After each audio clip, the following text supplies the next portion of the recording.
physics problem from the 5th Academic Excellence Workshop. So this is worksheet 5, problem number 1. So in this problem, we've got a tanuki, and the tanuki is swinging around on a rope in horizontal circles. So he's moving like this on this picture right here, and he's hanging from a tree.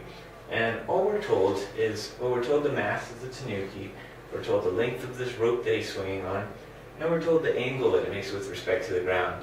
So what we have to do is find out what is the angular speed, or omega, of the tanuki. So we're going to do this problem in the same way we start off a lot of problems, and that's by summing up the forces.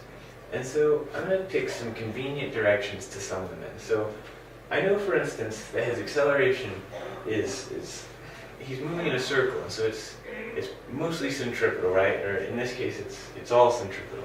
And so I'll just draw that off to the side.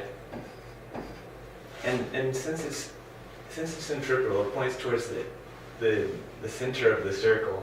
And so in this case, that's directly to the left in this picture, since this circle is perfectly horizontal. Okay, so it seems like a good idea to sum forces in that direction, of course. But then I also get a lot of good information from summing them in the y direction, or just straight up and down, because that has no acceleration there, so I also can use that knowledge. So I'm going to choose some axes that fit what I just described, and that is the y direction up, and I'll choose the centripetal direction inwards. So if I sum my forces in the y direction, I get this.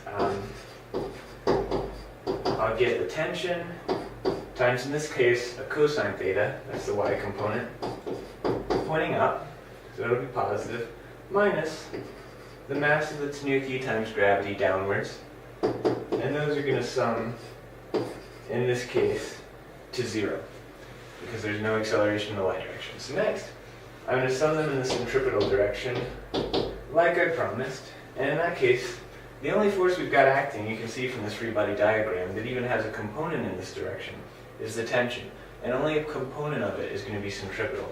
So in that case, this is going to be t times sine of theta, and that's going to be mass times centripetal acceleration.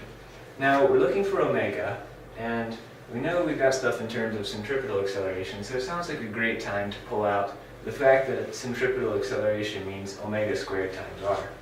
So if I write that down, I have to remember that r in this case is going to be the radius of the circle that he's going in. So that's, oh gosh, that's going to be L times sine of theta in this case.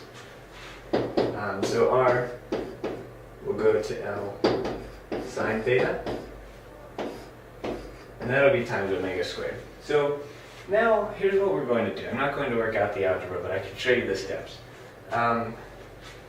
This tension we can find because we know mass, we know cosine theta, and all that kind of stuff. So we'll find this tension, and then we can just throw it right in here. And if we throw it right in here and set this equal to, well, this, right, then t is known, L is known, theta is known, and the only unknown is omega. And if you do solve this all out, you get that omega is the square root of, hang on, I have my answers, g over L cosine theta. So try it out and check it with that answer. Okay, so one last note. I forgot to mention just now that this, of course, still has an m sitting next to it. So this term alone is the centripetal acceleration, but it still needs the mass. So if you plug the mass in, if you can even see that m, and plug it into this equation, then you will find this answer. But we can't just set the force equal to acceleration.